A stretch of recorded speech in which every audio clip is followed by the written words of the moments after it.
20. Éxodo capítulo 20, versículos 8 al 11. Iglesia Pan de Vida para tu Corazón, Barrio Castilla en Bogotá, Colombia. Calle Octava bis A, número 7735, segundo piso. Sitio web www.pandevidaparatucorazon.com.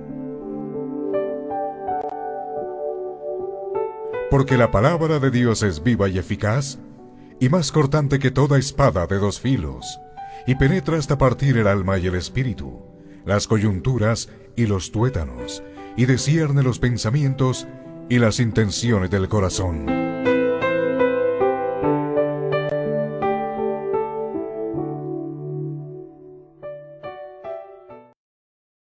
Bueno, entonces, la serie es El Día del Señor y su relevancia para la vida del creyente.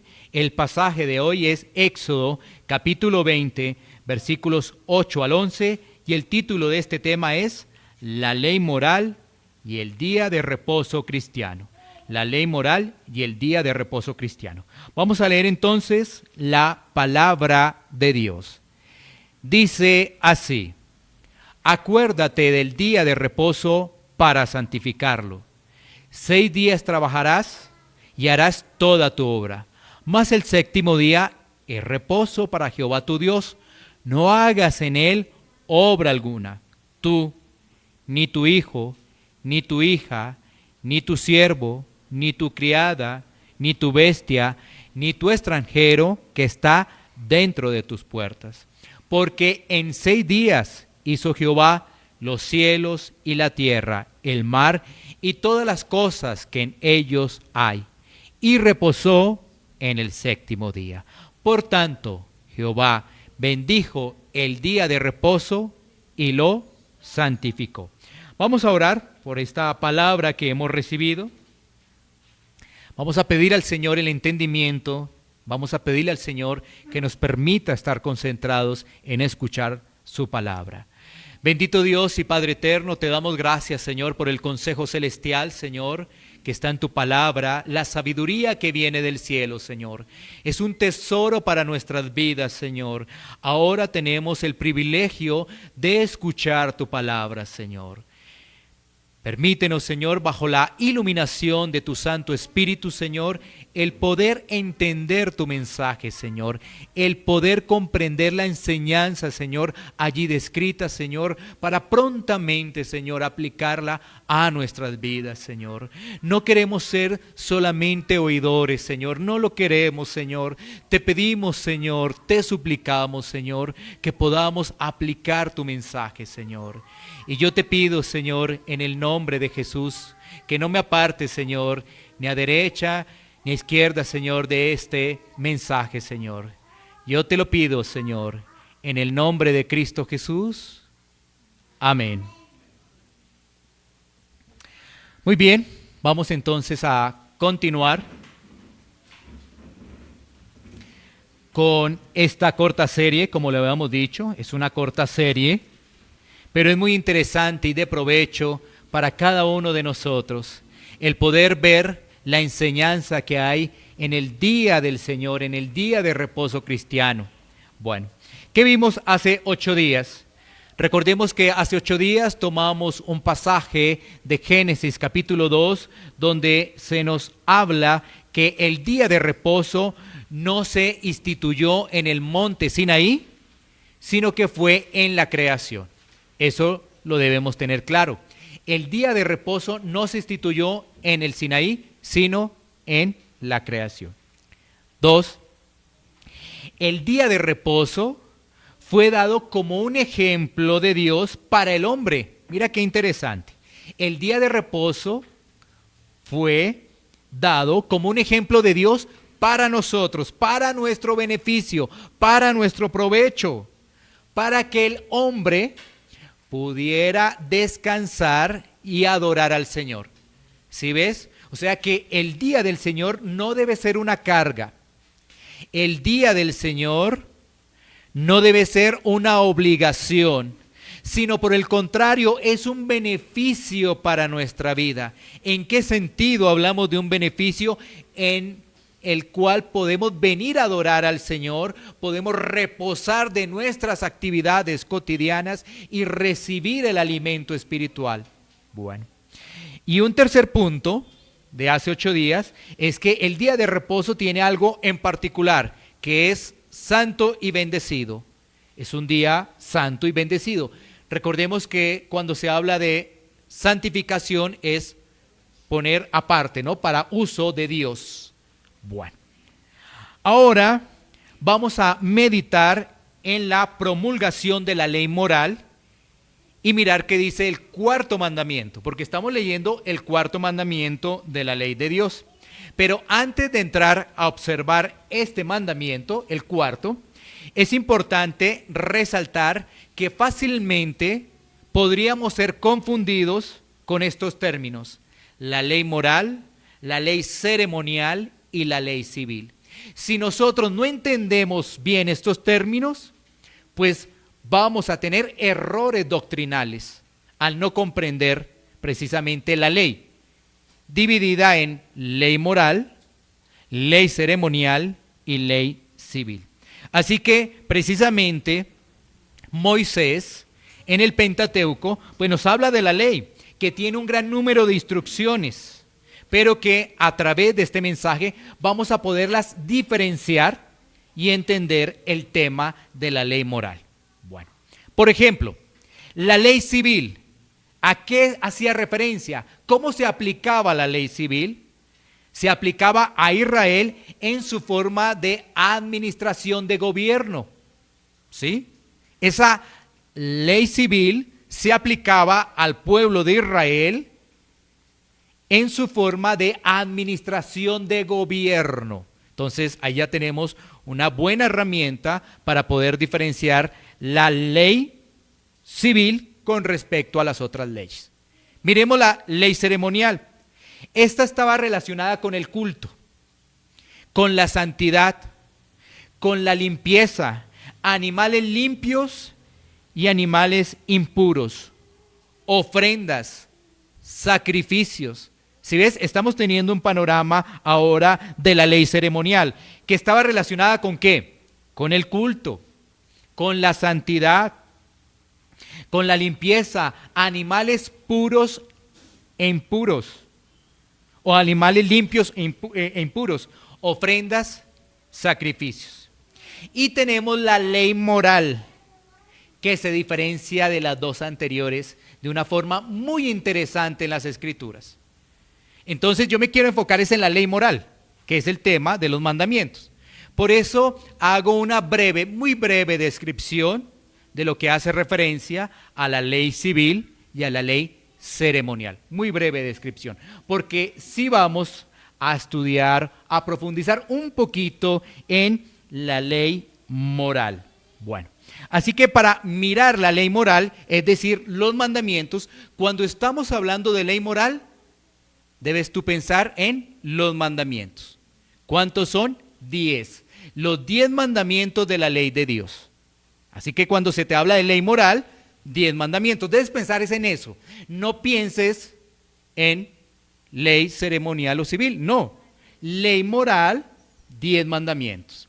Entonces, para empezar a diferenciar la ley moral de la ceremonial y la civil, pues miremos cómo Dios preparó al pueblo para promulgar los 10 mandamientos, es decir, Éxodo 19, porque hubo una preparación especial para recibir los 10 mandamientos. Vamos a mirar 3 características de esa preparación especial.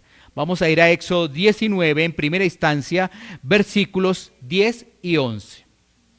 Éxodo 19, versículos 10 y 11. Bueno, entonces, leamos. Dice, y Jehová dijo a Moisés, ve al pueblo y santifícalos hoy y mañana, y laven sus vestidos, y estén preparados para el día tercero, porque al tercer día Jehová descenderá a ojos de todo el pueblo sobre el monte de Sinaí. Bueno, entonces, ¿qué estamos viendo acá? en estos versículos que Dios le da instrucciones a Moisés para preparar el pueblo. Es decir, lo que se iba a presentar tenía gran relevancia. No era cualquier cosa. Y por eso el pueblo debía estar apartado, santificado, que la santidad es apartar, santificado, y además lavado sus vestidos. Pero tenía una preparación de 2 días, porque al tercer día iba a ser presencia el Señor. Mire qué interesante esa preparación. Entonces, los aparta, tienen que lavar sus vestidos y entonces esperan 2 días. Bueno, miremos otro elemento de Éxodo 19. Es que esa preparación también estuvo acompañada de fenómenos naturales fuertes.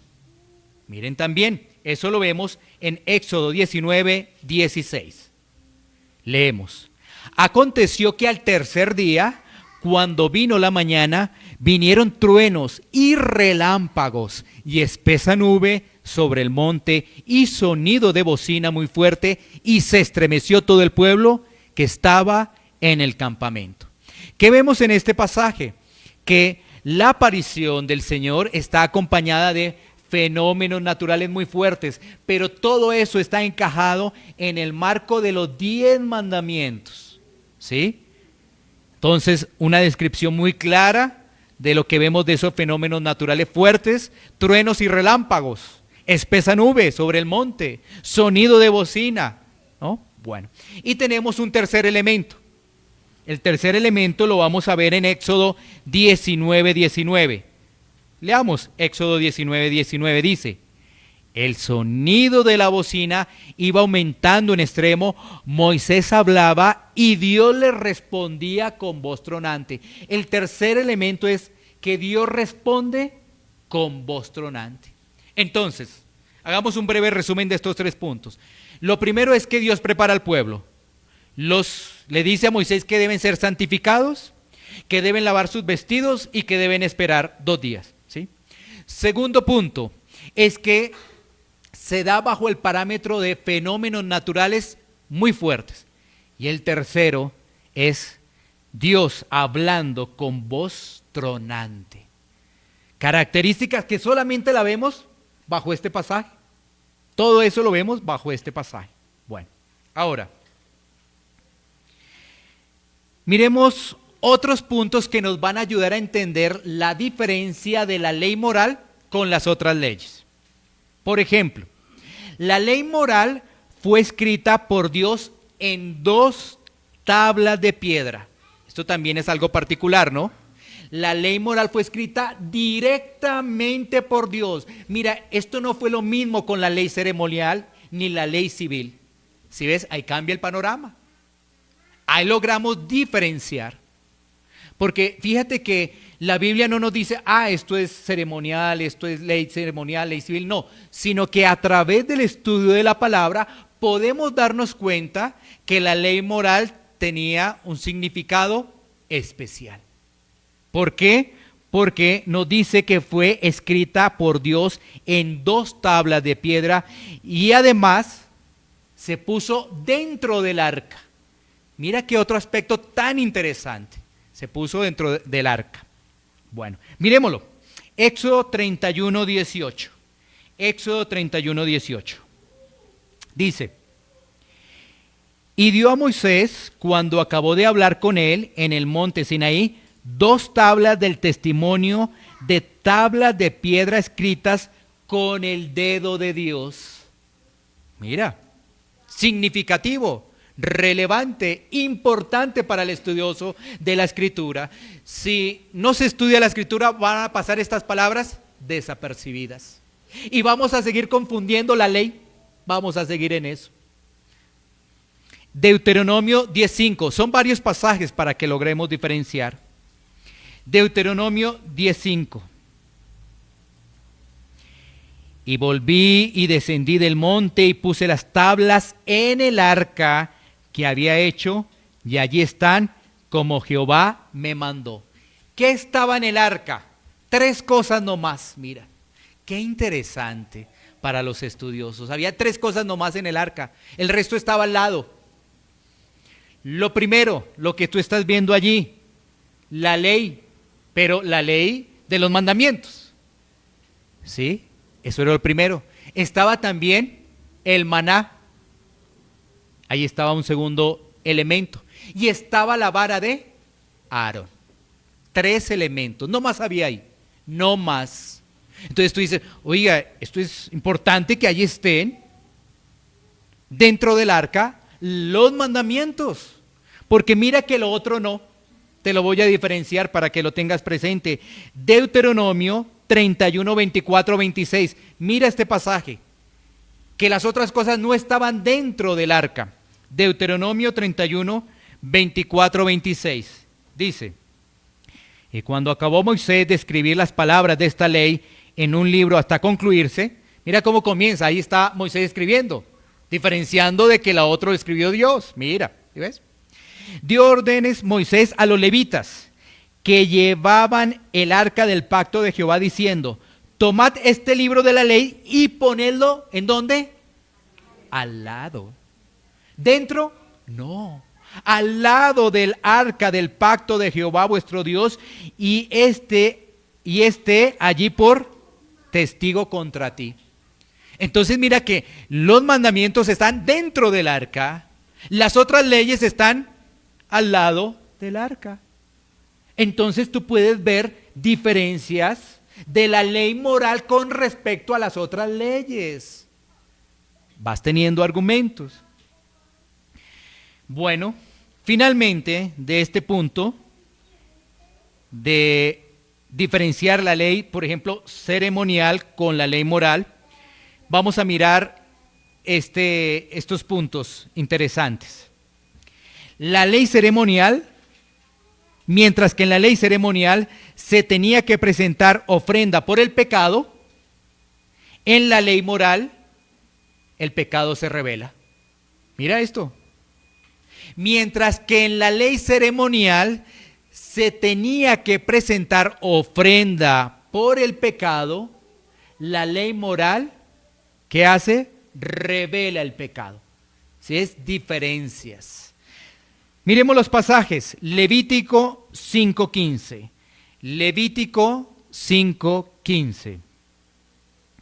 Hemos tenido que ver varios pasajes de la Biblia para que podamos entender la diferencia, yendo a las Escrituras. De lo contrario, nos confundimos. Levítico 5:15 dice: cuando alguna persona cometiere falta y pecare por yerro en las cosas santas de Jehová, traerá por su culpa a Jehová un carnero sin defecto de los rebaños, conforme a tu estimación en ciclos de plata del ciclo del santuario, en ofrenda por el pecado. Ley ceremonial. Ahí está, eso es ley ceremonial. Pero miremos ahora la función de la ley moral. Romanos capítulo 7, versículo 7. Romanos capítulo 7, versículo 7. El apóstol Pablo dice allí: ¿qué diremos pues? La ley es pecado en ninguna manera, pero yo no conocí el pecado sino por la ley, porque tampoco conociera la codicia si la ley no dijera: no codiciarás. Mira, Pablo está diferenciando las leyes. Pablo, ¿a qué está haciendo referencia? Tú inmediatamente, cuando comprendes que la ley moral hace referencia a los mandamientos, tú dices: Pablo está hablando aquí de los mandamientos y Pablo está hablando aquí de la ley moral. Bueno, qué interesante. Por eso necesitamos ver todo el panorama de las Escrituras. Ahora, ¿cuál es el problema que tiene la ley para la gente del mundo? Que todo lo ve como obligación. ¿Sí ves? Y entonces le genera una carga y no lo quiere hacer. Y entonces le dicen a algunas iglesias: la ley está abolida. Claro, excelente. ¿Sí ves? Eso es lo que quiere escuchar el ser humano. Que le digan que la ley está abolida, eso es lo que quiere escuchar. Y lamentablemente caemos en eso. Pero la Biblia no nos dice eso. La Biblia nos dice que la ley ceremonial es cumplida, no abolida. ¿Es cumplida en quién? En Cristo. Es diferente. En Cristo. ¿Sí ves? Es diferente. Y la ley moral es vigente. Para todos. Todos. Una vez más. La ley ceremonial es cumplida. ¿En quién? En Cristo. Porque todo lo que vimos, todos esos ritos, el rito de los animales, el rito de lo que hacíamos referencia, básicamente del sacrificio, todo eso es una sombra del que iba a venir, Cristo. Así que eso es cumplido en Cristo. ¿Listo? Y la ley moral está vigente para nosotros, para cada uno de nosotros, porque la función de la ley moral es revelar el pecado, y cuando estamos en Cristo es el llamado a la santificación. ¿Sí? Allí está. Siempre va a tener una función. Siempre va a tener una función. Bueno, entonces, ya teniendo esa diferencia, diciendo que la ley moral es para que nosotros podamos entender que somos pecadores, ¿no es cierto? Entonces vamos a entrar de lleno en nuestro pasaje, porque no hemos hablado del pasaje todavía. Pero teníamos que diferenciar la ley ceremonial de la ley moral, porque muchos todavía se confunden. Y eso trae errores doctrinales. Al no comprender ello, le explicamos mal a la gente. ¿Y qué hacemos? Que caigan en especulaciones que no dice la Biblia. Bueno, vamos a ir entonces a nuestro pasaje. Éxodo 28. Éxodo 28. Acuérdate del día de reposo para santificarlo. Bueno, ¿qué tenemos en los mandamientos? Los primeros 4 mandamientos son exclusivos a Dios, dados a la adoración a Dios. ¿Para qué se dan? Para adorar a Dios de forma correcta. Y los otros 6 mandamientos son dados para que nosotros tengamos una adecuada relación con nuestros semejantes. Relación con Dios, primeros 4 mandamientos. Relación con nuestros semejantes, los siguientes mandamientos. Así que el primer mandamiento, lo que tenemos es ¿a quién debemos adorar? Éxodo capítulo 20, versículo 3. No tendrás dioses ajenos delante de mí. O sea que el primer mandamiento es ¿a quién debemos adorar? Y tiene un mandato positivo como negativo. ¿A quién debemos adorar? Positivamente, al único Dios. Negativamente, no tengamos otros dioses. ¿Sí ves? Tiene un mandato tanto negativo como positivo. El segundo mandamiento es los medios para poderlo adorar. Los medios para poderlo adorar. El tercer mandamiento es la manera de adorarlo. Tercer mandamiento, la manera de adorarlo. Y el cuarto mandamiento, el tiempo para poderlo adorar. El tiempo para poderlo adorar. Quiero repetírtelo. Primer mandamiento, ¿a quién debemos adorar? El segundo, los medios para adorarlo. El tercero, la manera para adorarlo. Y el cuarto mandamiento, el tiempo. El tiempo para poderlo adorar. Éxodo 28, acuérdate del día de reposo para santificarlo.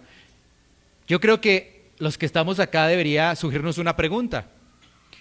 ¿Cómo así que apenas se está promulgando la ley y el Señor está diciendo es que acuérdense? ¿Cómo así? Si hasta ahora se está dando. No, recuerden que esto viene de la creación. Pero además recuerden que cuando el Señor saca al pueblo de Egipto y lo lleva por el desierto, ya le había recordado ese precepto y vamos a mirarlo. específicamente en Éxodo capítulo 16. Ya se lo había acordado. Además, porque ese mandato no solamente nos está recordando la creación, sino la redención de un pueblo. Creación y redención. ¿Por qué redención? Porque Dios toma un pueblo y lo saca para salvarlo. Redención, salvación. Dios toma un pueblo en esclavitud y lo saca para que sea su pueblo y le sirva.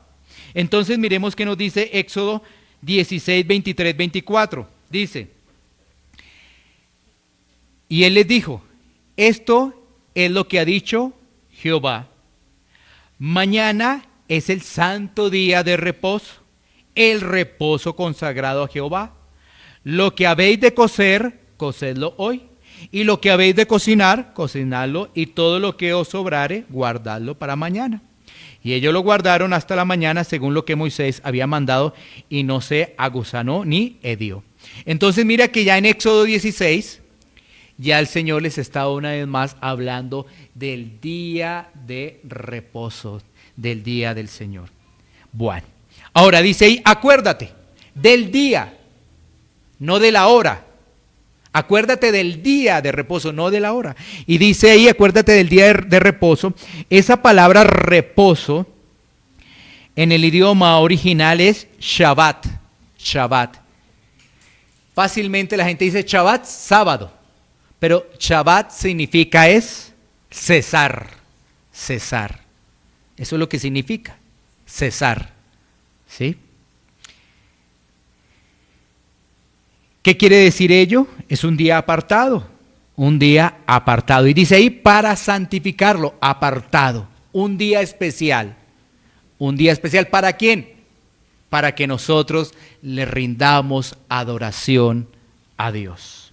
Bueno, sigamos, versículo 9, porque lo que vamos a ver es la regulación que el Señor le da a los hijos de Israel. Versículo 9 dice, 6 días trabajarás y harás toda tu obra.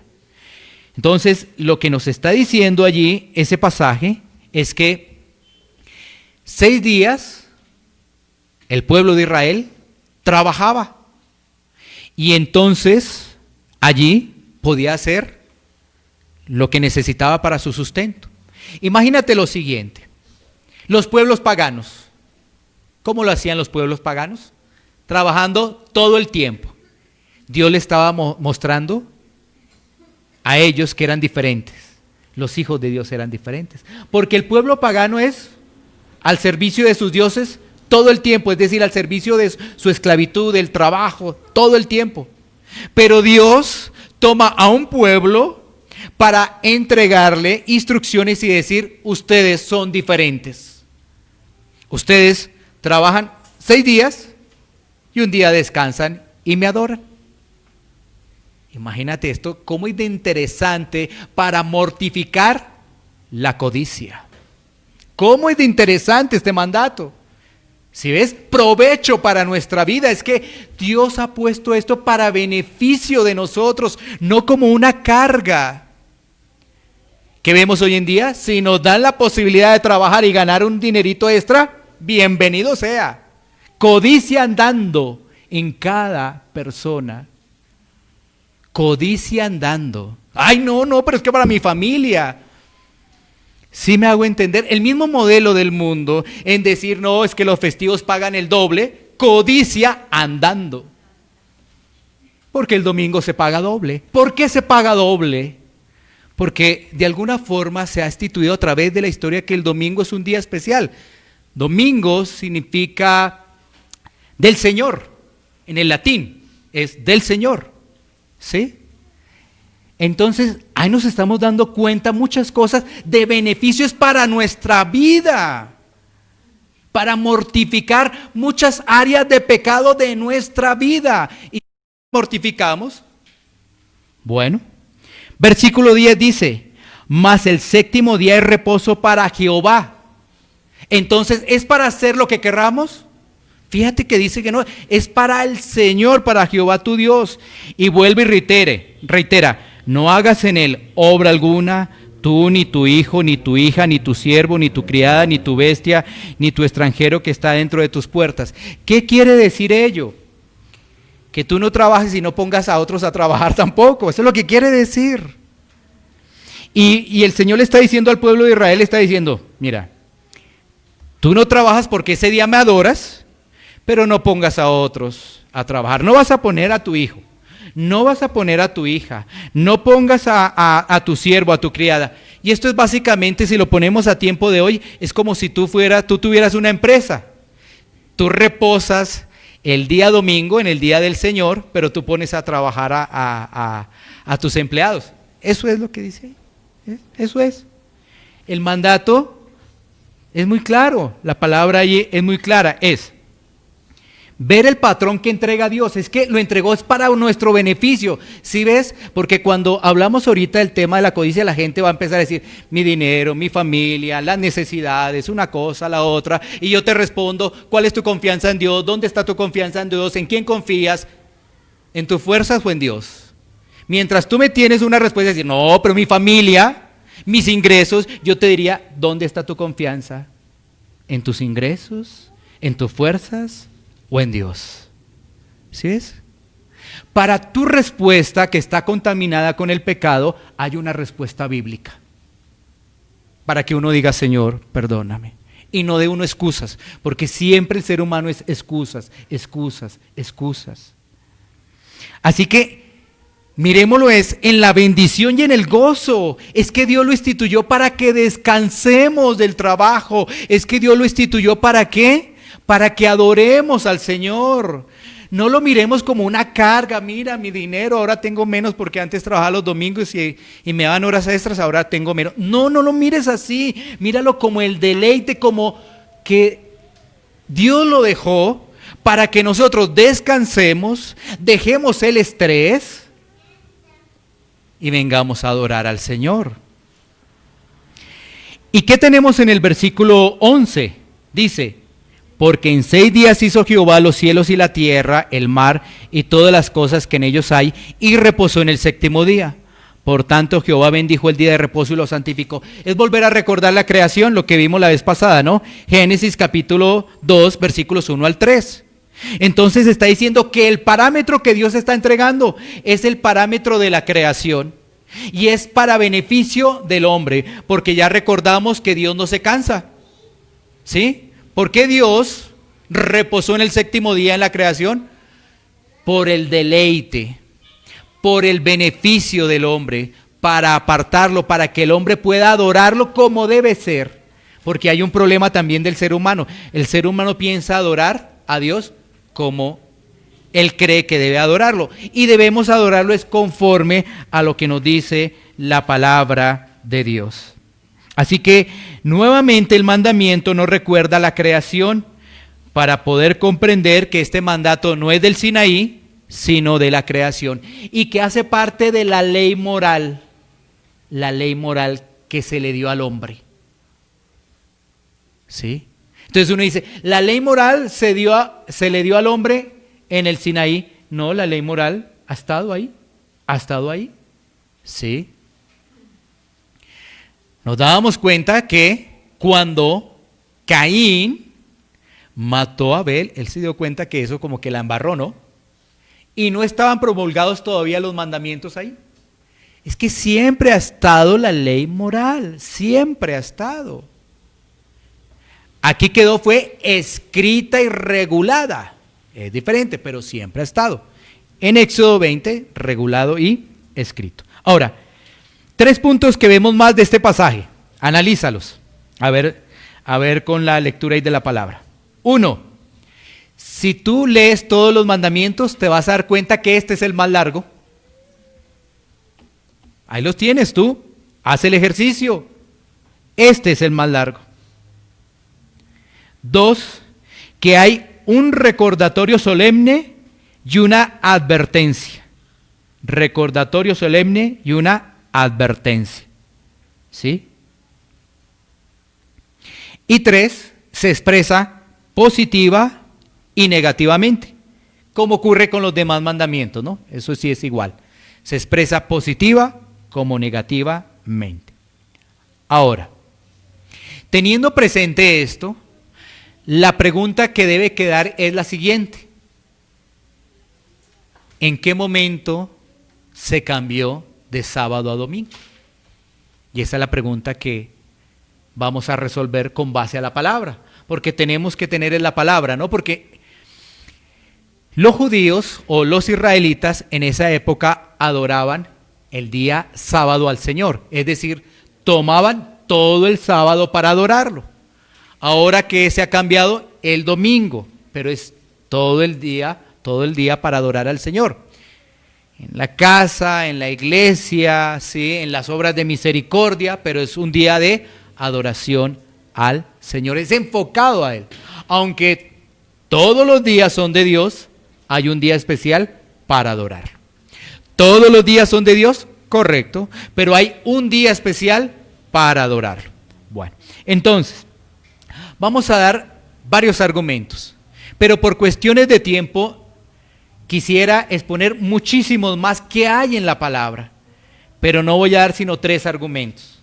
Pero, por supuesto, con pasajes bíblicos, ¿no? Como debe ser, pero hay muchísimos más argumentos para poder identificar el cambio. Ahora, fíjate que cuando yo te hablé de los mandamientos, por ejemplo, ese del día de reposo, nos recuerda que la creación. Pero los mandamientos están incluidos en el campo de la redención. ¿Sí? Es redención y creación. Redención y creación. Y eso te va a ayudar a entender el cambio. Redención. Cuando te hablan de redención, ¿tú qué piensas? ¿En quién piensas?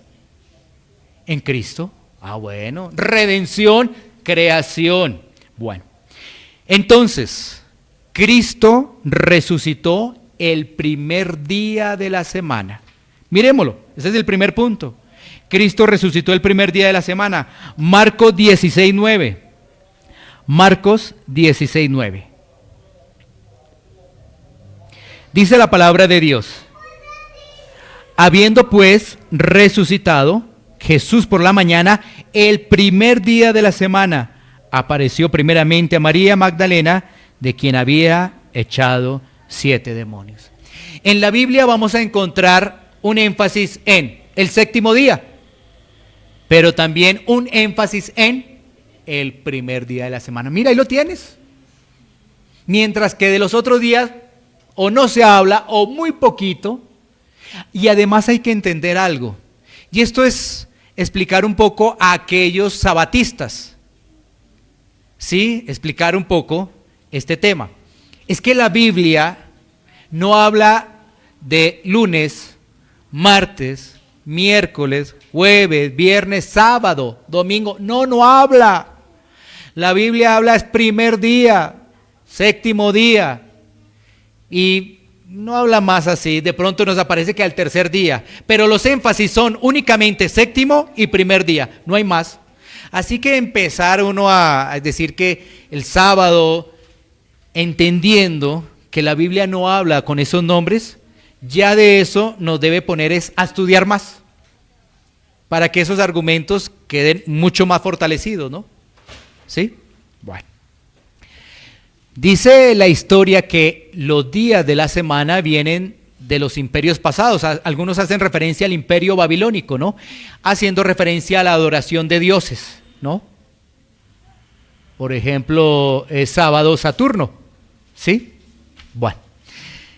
Entonces, lo que estamos viendo en Marcos 16:9 dice: habiendo resucitado Jesús por la mañana el primer día. Recuerda, toda la palabra es inspirada por Dios. Y aquí el evangelista resalta el día en que Jesús resucitó, porque debía ser un día muy importante, o si no, no lo hubiese resaltado. Recordemos que toda la palabra es inspirada por Dios, y si aquí dice primer día de la semana, era porque el evangelista, por medio del Espíritu Santo, quería resaltar ese día. Ese día resucitó Cristo. Apareció primeramente a María Magdalena, de quien había echado 7 demonios. Entonces, en Cristo hay redención, una nueva creación.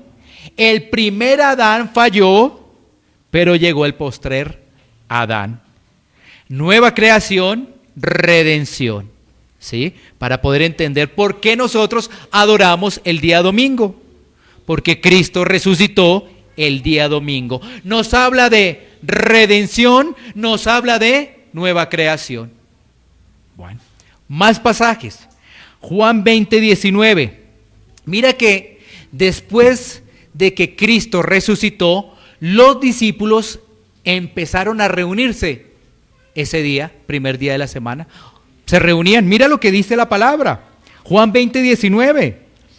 Cuando llegó la noche de aquel mismo día, el primero de la semana, nuevamente se habla del primero de la semana, estando las puertas cerradas en el lugar donde los discípulos estaban reunidos, por miedo de los judíos, vino Jesús y puesto en medio les dijo, paz a vosotros. O sea que Jesús vuelve a tomar el patrón el día que resucitó, espera unos momentos y a los siguientes semanas, por decirlo así, se les aparece nuevamente. ¿Pero cuándo se les aparece? El primer día de la semana, efectivamente. A los discípulos. Ahora, los discípulos estaban reunidos ahí por la presión, también dice el pasaje.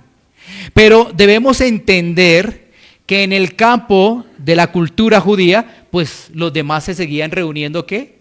El sábado. Pero ellos ya estaban tomando ese día para adorar, bueno, para reunirse.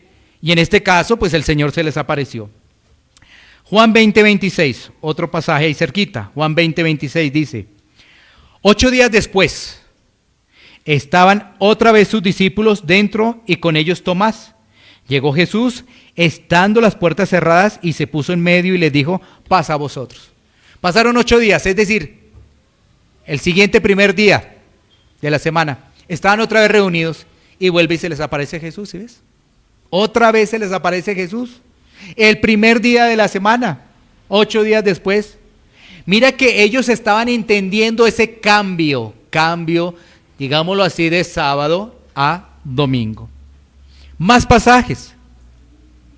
Hechos capítulo 20, versículo 6.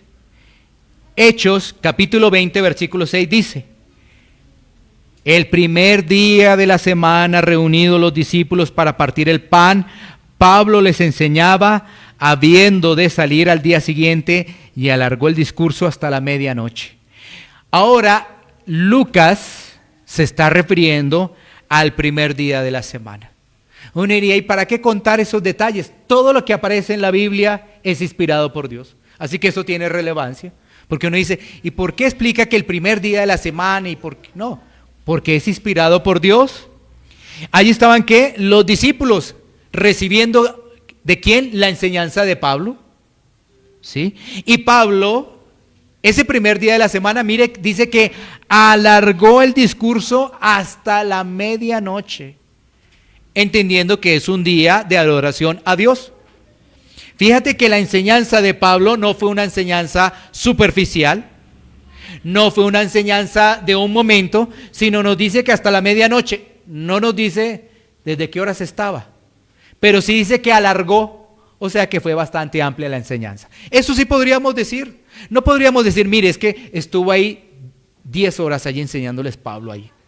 10 horas. No. Pero lo que sí podemos decir es que fue un gran tiempo de ese día del Señor recibiendo instrucciones a esos discípulos. O sea que no fue 1 hora, 2 horas, no fue eso. No lo fue. Miremos otro pasaje, más pasajes de las Escrituras. Apocalipsis, capítulo 1, versículo 10. Apocalipsis, capítulo 1 y versículo 10. Y en este pasaje coinciden muchísimos comentaristas que el apóstol Juan está hablando del día del Señor, no está hablando del día de la ira venidera, no, sino del día de adoración a Cristo. Entonces leamos Apocalipsis 1:10. Yo estaba en el Espíritu en el día del Señor y oí detrás de mí una gran voz como de trompeta. De una vez nos está diciendo la presencia especial en el día del Señor. Porque en el día del Señor, Juan, el apóstol Juan, recibió la revelación de Apocalipsis. ¿En qué momento? En el día del Señor.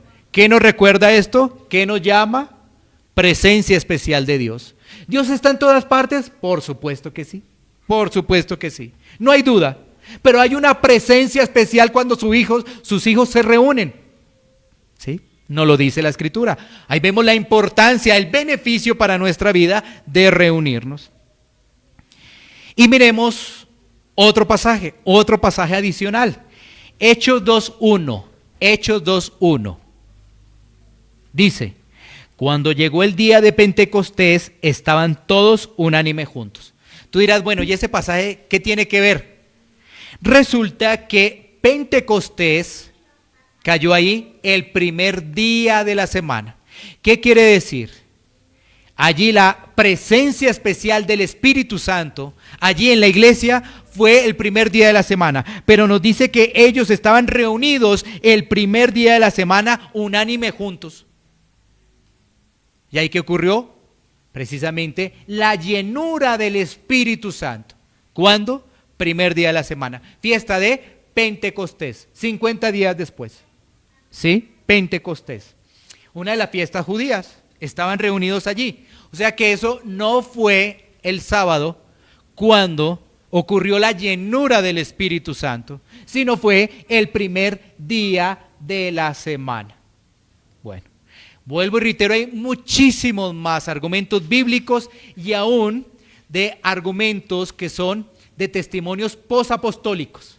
Obviamente los testimonios posapostólicos no son inspirados, pero nos ayudarían a entender cómo en el transcurso de la historia han adorado al Señor. Por ejemplo, dicen los sabatistas que el día lo cambió Constantino, ¿no? Del sábado al domingo. Cuando nosotros vamos a mirar hechos históricos de los padres posapostólicos, nos vamos a dar cuenta, por ejemplo, cómo en los escritos de Justino Mártir aparece el día del Señor. Ignacio de Antioquía, ¿sí? Padres posapostólicos que fueron antes de Constantino, ¿sí? Fueron antes de él. Correcto. Bueno, ¿qué concluimos de todo esto?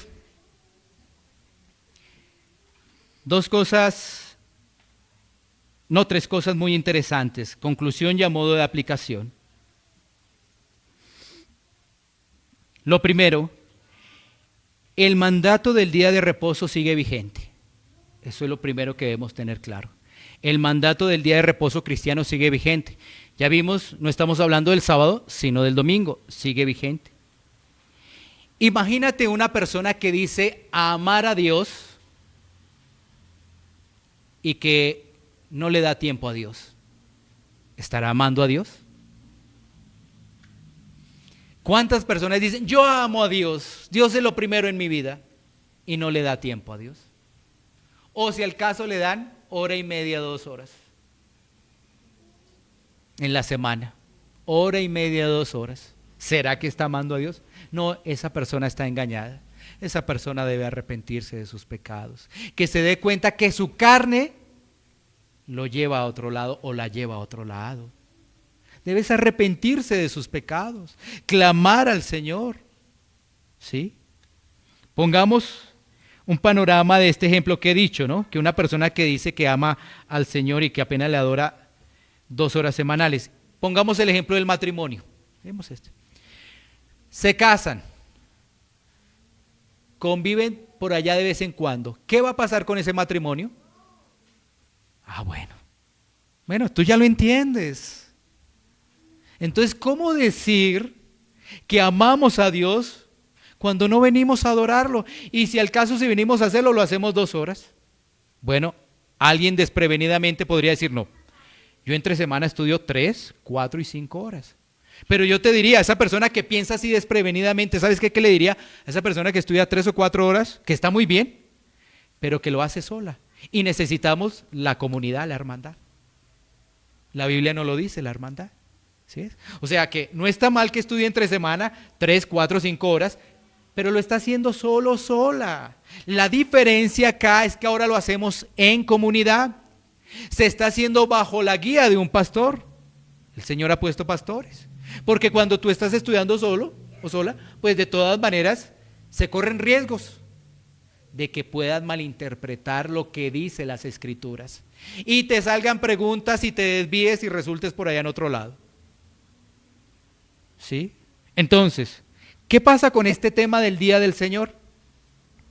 Recuerda que hace 8 días lo vimos en la introducción. Muchas iglesias de corte liberal piensan que nosotros somos legalistas, que hemos vuelto a los rudimentos de la ley. ¿Pero de cuál ley? ¿Ceremonial? No. Estamos hablando de la ley moral, que es diferente, ¿sí ves? Pero ellos, como no entienden y toda la ley la empaquetan sin hacer la diferencia, por eso dice hay legalismo. Pero para esa persona que dice que hay legalismo, uno diría el ejemplo anterior. ¿Cómo tú dices que amas a Dios si apenas le dedicas semanalmente 2 horitas? Y si nosotros que queremos dedicarle más tiempo en el día del Señor, ellos nos juzgan, ¿cuál es el problema? Si nosotros lo que queremos es cada domingo conocer más a nuestro Salvador. ¿Cuál es el problema? El problema es de la carne, ¿sí ves? Porque ¿hay algún problema si nosotros queremos conocer más a nuestro Salvador? Legalistas. No, el problema es la carne. El problema es nuestros deseos, que queremos estar en el parque, que queremos estar viendo el fútbol, que queremos estar durmiendo, que queremos tal cosa, que queremos lo otro, ¿sí? Ese es el problema, nuestra carne. Pero ¿por qué no en humildad uno dice, necesitamos conocer más a nuestro Salvador? Qué bueno hacerlo. Segundo punto, el Día del Señor, como lo vimos en la última parte, es un conmemorativo de la resurrección de Cristo. El Día del Señor es un conmemorativo de la resurrección de Cristo. Venimos a adorar al Señor y a recordar ese triunfo en la cruz, que incluye triunfo sobre el pecado, sobre la muerte, y que ahora pertenecemos a su reino. Mire, ¿esto no es algo hermoso? Recordarlo cada 8 días, la obra de Cristo. Aunque somos exhortados, recordamos que Cristo venció al pecado. ¿Cómo no puede ser esto hermoso para un creyente? Venir a recordarlo, Cristo venció con esas luchas que tenemos con el pecado a diario, y venir a recordarlo en el Día del Señor, ¿cómo no es gratificante, lleno de gozo para nuestra vida? ¿Sí? Necesitamos recordarlo. No, tú dices, ya me lo sé. Bueno, entonces ¿cómo está tu vida de crecimiento? Porque alguien dice, eso ya me lo sé, yo ya me sé que Cristo venció en la cruz y que Cristo perdonó nuestros pecados. Bueno, entonces muéstralo en tu vida diaria. Y cuando hacemos el análisis nos damos cuenta que necesitamos que nos lo recuerden, ¿o no? ¿O es que nuestra vida anda tan perfecta que no pecamos? Bueno, si ves que lo necesitamos, que nos lo recuerden, cuando la carga del pecado es tan pesada, hemos tenido una semana tan dura, y que te diga lo que menciona la Escritura, que un hijo de Dios ha sido perdonado, tú dices, aleluya, gloria a Dios, gracias Señor, gracias Señor. Bueno, Él venció la muerte. Qué bueno recibir esta noticia. Él venció la muerte, pero que nos lo recuerden. Él venció la muerte. El día que partamos de este mundo, estaremos con el Rey de Reyes. ¿Cómo no va a ser eso de gozo? Y que ahora somos parte de Él. Y que si estamos en Él, Él asegura nuestra santificación. Si estamos en Él, Él asegura nuestra santificación. Recuerda, si Él resucitó, nosotros también resucitaremos. Esas son las noticias de Cristo, de la hora perfecta de Cristo. Así que cuando nosotros no venimos a congregarnos, nos estamos perdiendo todo eso. ¿Qué nos estamos perdiendo? Que nos exhorten, pero también que nos muestren la esperanza, que vivamos bajo la esperanza de Cristo. Porque todo no puede ser exhortación. Tenemos que ver la esperanza de Cristo, porque vemos nuestra dificultad, nuestra lucha con el pecado, pero recordamos que Cristo venció. Eso nos ayuda para seguir en esta semana que viene. Seguro que sí. Si estamos en Cristo, seguro que eso nos va a ayudar para esta semana que viene. Pero si no, ¿Cómo vamos a ver el día del Señor? Como una carga, como una obligación, como un mandato, como un legalismo, una cosa que no queremos cumplir. Así que el llamado es a sentir gozo en este día, a que sea un día de gozo, un día de alegría para cada uno de nosotros. Por ejemplo, cuando hablé que Cristo perdonó nuestros pecados, cuando la gente no pone atención a ese tema del pecado, es porque no tiene convicción de pecado. Y aún está la ley moral. Este es un mandato. ¿Ya vas entendiendo? Si tú no vienes de la iglesia, ¿qué pasa? Si esto pasa desapercibido, no hay convicción de pecado. Y eso es algo extraño en un cristiano. ¿Será que no mortifica la carne o será que no es cristiano? Porque uno debe dolerse de no recibir la palabra. Claro, obviamente hay situaciones que a uno le impiden, una persona que está enferma, ahora está la pandemia, sí, por supuesto. Pero en medio de la pandemia, aquellos que no han podido congregarse por diferentes razones, deberían tener un dolor grandísimo, grandísimo en sus corazones, grandísimo. Y creo que muchos no lo tienen. Están esperando que el otro año, febrero, marzo, abril, mitad de año, volverse a congregar. Listo, no puedo porque en mi familia todos somos mayores, todos estamos con preexistencia. Ok. Pero cada vez que escucho estos mensajes a través de la internet, siento ese deseo y ese anhelo y cuando regrese, voy a valorar más el día del Señor. Voy a valorarlo más. ¿Sí ves? Pero vienen como si nada. Después de 6 meses, un año como si nada, uno dice, convicción de pecado. Todavía creen que son perfectos. Y perfecto no hay sino uno. Esto nos permite andar en humildad, caminar en obediencia. Aún no obediencia de perfección, sino obediencia basada en el amor. ¿Qué diferencia, no? No obediencia de perfección, sino obediencia basada en el amor. ¿Sí? Porque el único perfecto es Cristo. No podemos obedecer bajo la perfección, no lo podemos por esta carne, pero sí podemos obedecer bajo el mandato del amor. ¿Ves? Bueno. Y tercer y último punto de estas conclusiones, aplicaciones, es que debemos prepararnos para el día del Señor, es decir, desde el día sábado, prepararnos para recibir con gozo la invitación que nos hace el Señor. Porque la invitación, ¿quién no la hace? ¿El pastor? ¿La iglesia? No, la invitación es Dios a sus hijos. Porque el pastor también es hijo de Dios. ¿Sí ves? Este es el problema. La gente dice, la invitación, vamos a ir al pastor, pobrecito el pastor, allá no, hace harto que no nos reunimos con el pobrecito. Si yo también soy un hijo de Dios. ¿Sí ves? Tenemos que quitar esa mentalidad religiosa de nuestra vida. Venimos es a adorar a Dios, la invitación que nos hace Dios como sus hijos. Es la invitación que hace un padre a sus hijos. Imagínate esto en familia. Salieron sus hijos porque ya se casaron, pero van a ir a compartir. ¿Tú no crees que los padres, incluyendo mamá y papá, los van a atender muy bien? Les van a preparar buena comida, les van a decir, hola hijito, hola hijita, qué bueno verte, ven, compartamos un rato, comida, dialoguemos, ¿no es cierto? Es lo mismo acá en el día del Señor. Dios nos convoca, ¿para qué? Para que le adoremos. Y somos tan beneficiados que recibimos el manjar de la palabra de Dios. ¿Sí? O sea, le estamos adorando, pero recibimos beneficios. ¿No crees esto hermoso? Porque adorar, no, pero estás recibiendo beneficios, estás recibiendo bendición. Recuerda la creación. El Señor dispuso el séptimo día, bendecirlo y santificarlo. Somos bendecidos porque estamos recibiendo edificación los unos a los otros. Estamos recibiendo crecimiento. Somos exhortados del pecado. No nos gustan que nos mencionen eso, pero somos exhortados. Y ahí el Señor nos llama a recibir esa exhortación ¿en qué? En humildad, pedir perdón.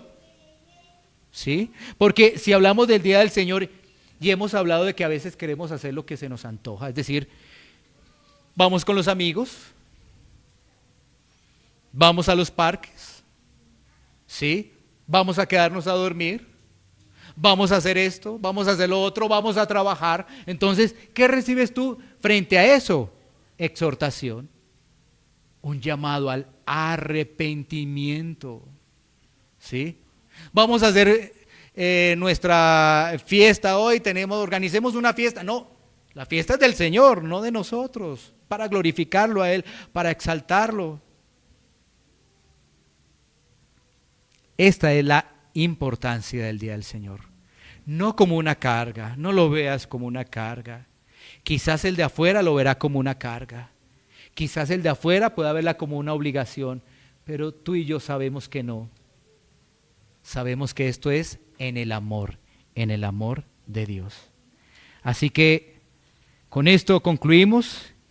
Y si el Señor nos lo permite, dentro de 8 días seguiremos avanzando en este tema que trae edificación a nuestra vida, el llamado al arrepentimiento, para que cambiemos nuestras prácticas y utilicemos el domingo como se debe utilizar, cesar obras de trabajo, que nuestros hijos no estén estudiando ese día, sino estudiando la palabra, porque nuestros hijos también deben estar adorando al Señor. Hay muchas formas que miraremos el próximo domingo y si quizás el último domingo de este año. Vamos a tomar un tiempo para poder orar. Iglesia Pan de Vida para tu Corazón, Barrio Castilla en Bogotá, Colombia. Calle Octava bis A, número 7735, segundo piso. Sitio web www.pandevidaparatucorazon.com. Porque la palabra de Dios es viva y eficaz, y más cortante que toda espada de 2 filos, y penetra hasta partir el alma y el espíritu, las coyunturas y los tuétanos, y discierne los pensamientos y las intenciones del corazón.